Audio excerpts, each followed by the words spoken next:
Storm's coming, Naomi. I'm going out to the fields. Huh? I need your help. Quickly. Now.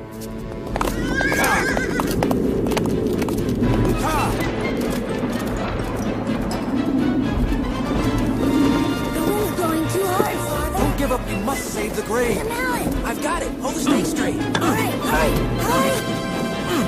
Hold on! No! Father, we can hold it down.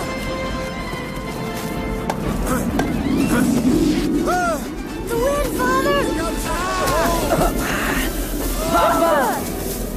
Oh no, the grain is gone.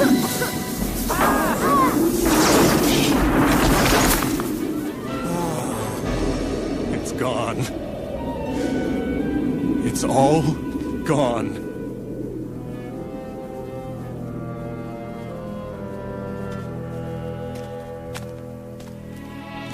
Easy, boy, easy.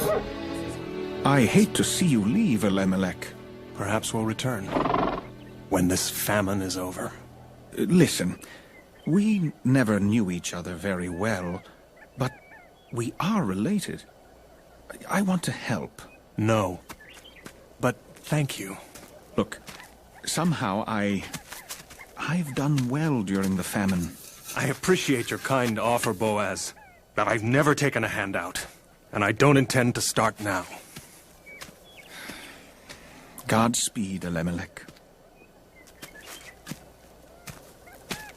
Who was that? Boaz, a kinsman of mine, just wanted to say goodbye.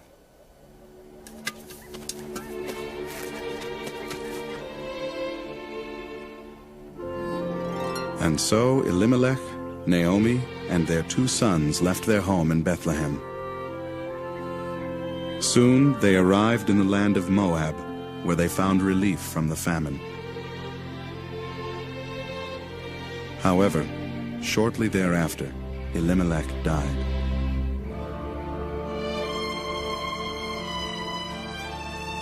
Naomi's 2 sons grew older and eventually married Moabite women named Orpah and Ruth. As Moabites, they knew very little of the God of Israel, the God of Naomi and her sons. But they were good and kind, and Naomi loved them very much. Then, in the midst of this new life, tragedy struck again. Naomi's 2 sons also took ill and died. Now 3 widows faced the future alone, together. I've decided to return to Bethlehem, and I want you to go back to your families. What? No, Mother. Please, do it for me. We've always obeyed your wishes, but we can't let you live alone. Bethlehem is no place for 2 Moabite women. My people will not accept you. You'll be strangers there. As you were a stranger here. Don't you understand? It's my fault that you've been hurt. The Lord has punished me. That's not true. Your God is good. You are good. If you love me, you'll do as I have asked. Go, return to your own people.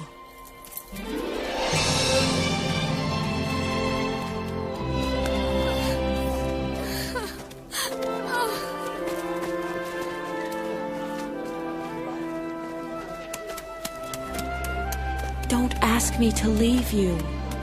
For where you go, I will go. Where you live, I will live. And where you die, I will die.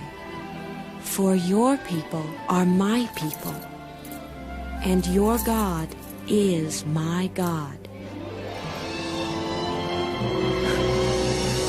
I love you. Everything this woman has is here. She has nothing else. I will do my best to get her a good price. What? There's my cousin Jabesh. That's no surprise. Excuse me, can we start the auction? Some of us have work to do. Very well. When a man dies, Oh, not another lecture on the law. And leaves behind a woman such as this. The brother of the dead man should marry her and care for her. Such are the commandments of God.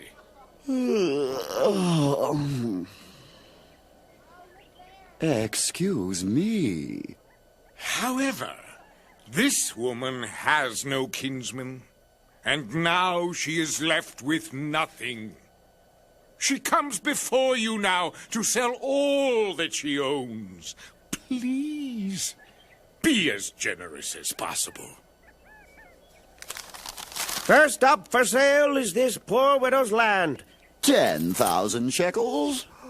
Brother Jabesh, that is very generous indeed.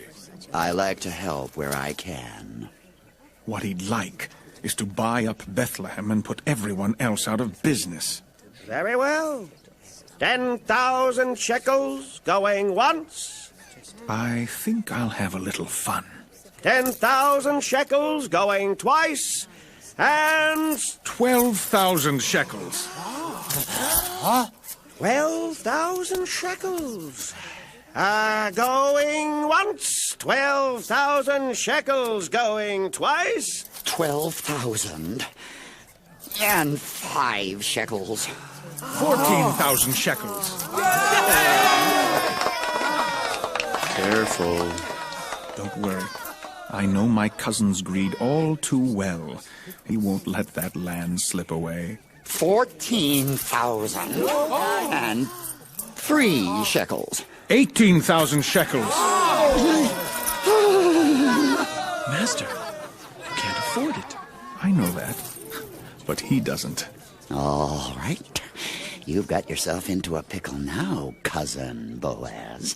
And I, for one, want to see how you get yourself out of it. 18,000 shekels going once. 18,000 shekels going twice. And 18,000 going... 18,001.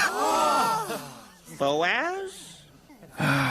Cousin Jabesh, your charity has no end.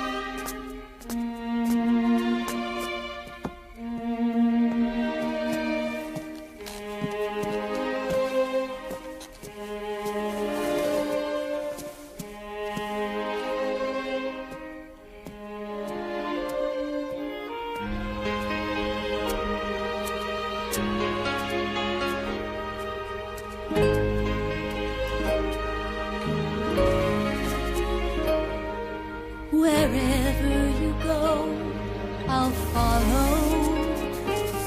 I'll never leave you alone. To me, you've been more than a mother, given love like no other. Now you are my home. For you, I'll bear any burden. Your worries will be my own. I've been blessed by your care. I'm loved like so very few are, for you are my home.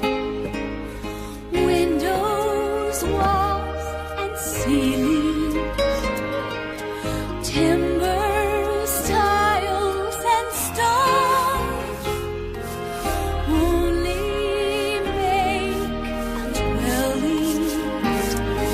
It's you that makes this house a home. Wherever you go, I'll follow.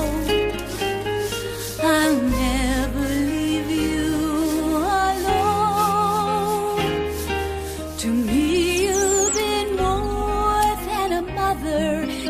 love like no other. Now you are my home.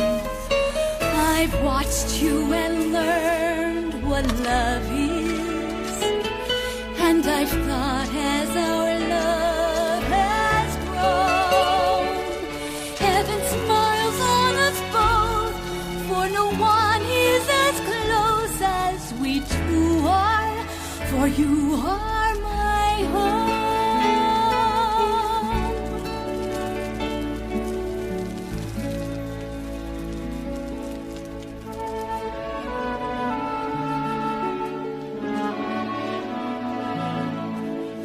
Good morning. You're up early.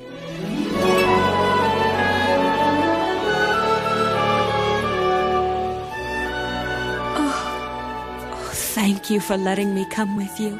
Oh, Ruth, you are so good.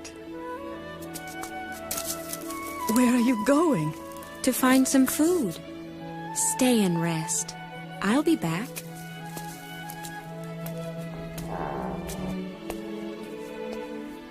Oh, Lord, please bless her.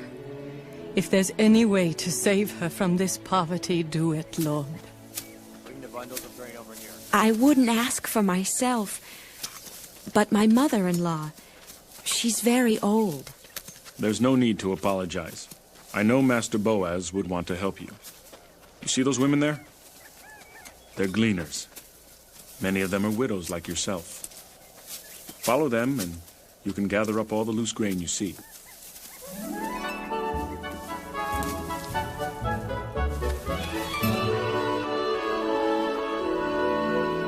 Daniel.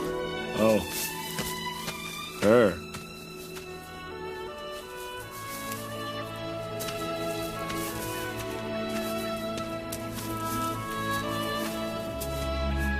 Hello. I wanted to tell you that, well, that you're welcome here. Thank you, sir. When you drink a need, I mean, when you need a drink, go to the well. My men will draw it for you. I am a Moabite. They may not want to. Well, that doesn't matter. I've ordered them to treat you kindly. Well, welcome. My servants told me how you gave up your home and your own people for the sake of your mother-in-law. I think that's very kind. May God bless you for it. Thank you.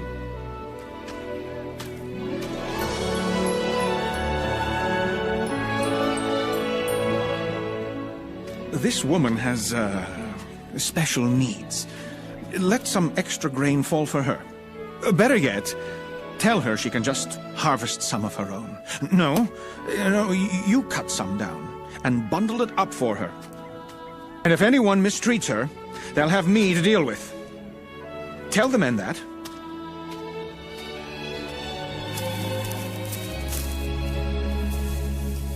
All of this in one day?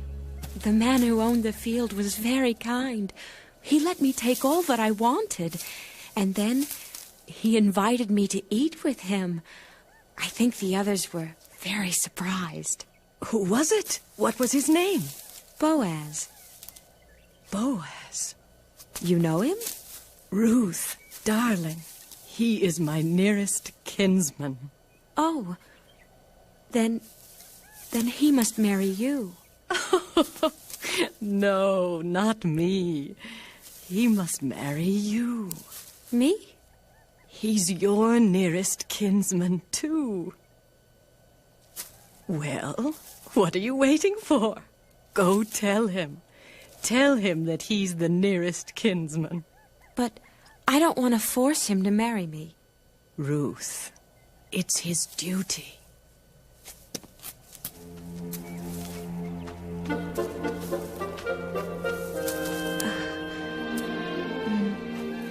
Master Boaz?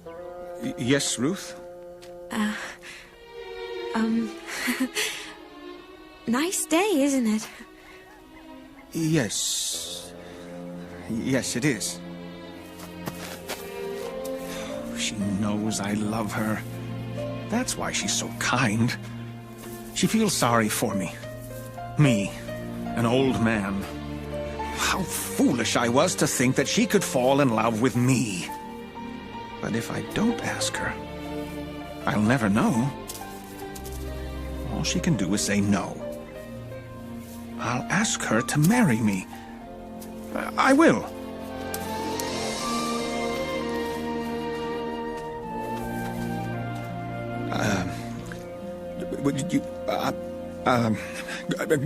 Good morning. What could he ever see in me? Him with his land and fine clothes. And me, a Moabite with nothing. When he looks at me, I'm sure he sees nothing but a child. But I did promise Naomi. She's done so much for me. I'll tell him he's my near kinsman. I will. Oh, good night.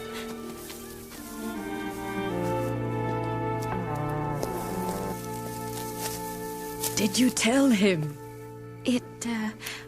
It didn't come up. Ruth, darling, you have to bring it up. Oh, I know.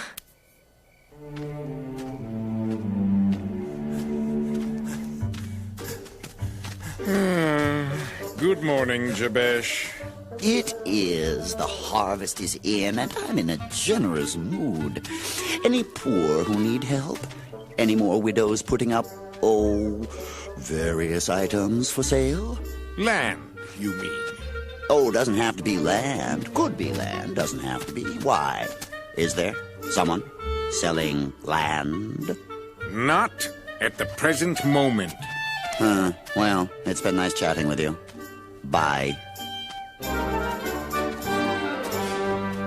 I don't see why I have to talk to him tonight. Because it's your last chance. The harvest is through and the gleaning is done. When would you see him again? But the harvest party is for the workers. All you have to do is get his attention. If you won't do it for yourself, then do it for me. Boaz, where are you going? I'll be right back. Eat up. There's plenty more food.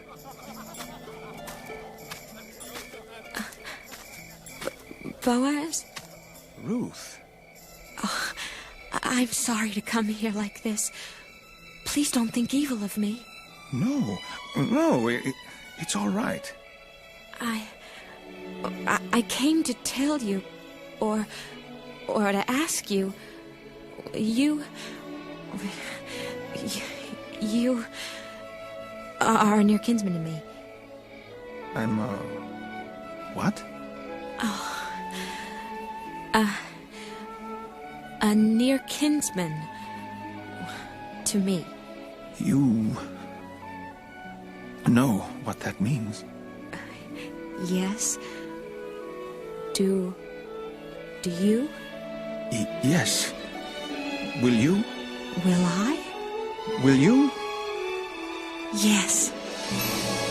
Oh, Ruth. What's wrong? There is a nearer kinsman than I. It's my cousin, Jabesh. But I don't think he... Unless you have anything of worth. I'm worthless. No. You're priceless. Boaz! Where are you?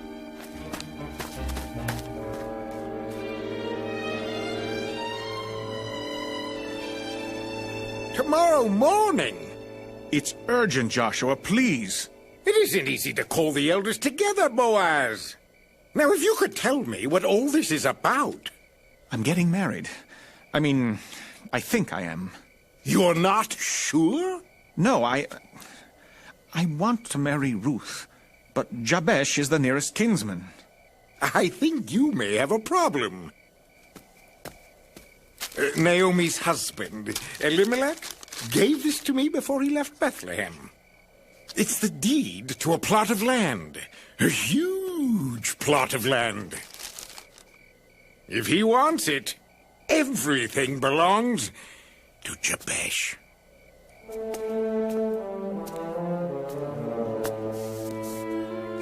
He'll marry her. Oh, I don't think so. No, he will. He'll marry her just to get the land. Maybe not. Maybe he'll Don't you see? Jabesh lives for land, because land means money. And money is all he cares about.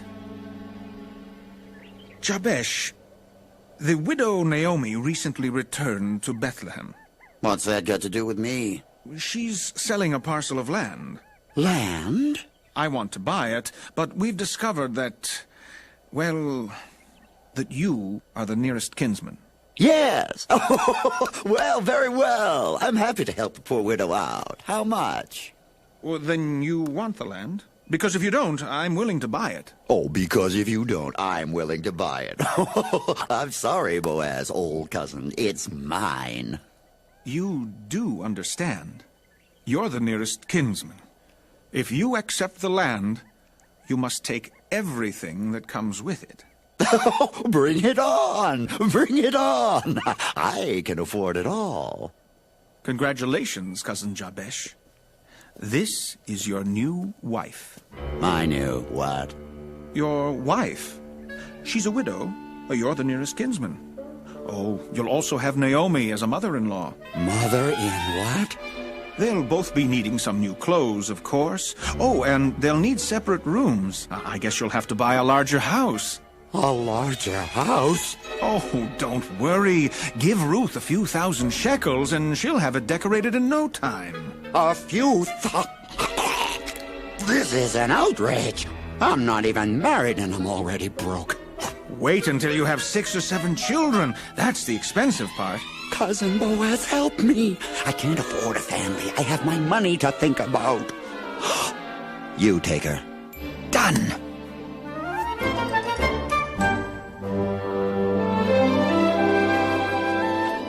So Boaz took Ruth the Moabite, and they were married. And it came to pass that Ruth bore a son, and they called him Obed. Ruth's loyalty and courage was the beginning of Israel's greatest age. Her son Obed became the father of Jesse, who was the father of David, the king who united Israel in righteousness.